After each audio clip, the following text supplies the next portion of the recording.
Bengkel modifikasi kendaraan sepeda motor menjadi bisnis menjanjikan karena bermunculannya komunitas kendaraan bermotor, mulai dari komunitas motor bebek hingga motor gede atau moge.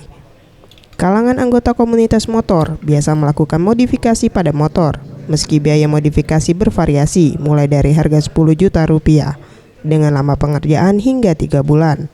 Hal ini disampaikan Ferry, builder sekaligus pemilik bengkel yang berada di Jalan Sepakat Demang Lebar Daun.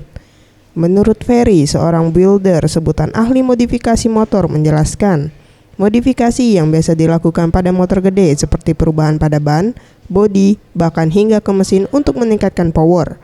Sedangkan untuk motor kecil, dominan melakukan modifikasi Jap style, bobber, dan bread style. Kalau ke Tiger modifnya biasanya banyak ke Jap style, bobber, bread style, lagi musim itu kan. Selanjutnya, Ferry memberikan tips kepada pecinta motor untuk perawatan roda 2 bermesin, di mana menurut Ferry, perawatan pada motor cukup mudah, dengan rutin dilap setelah dipakai, dan pada bagian groom langsung disiram dengan air bila terkena hujan.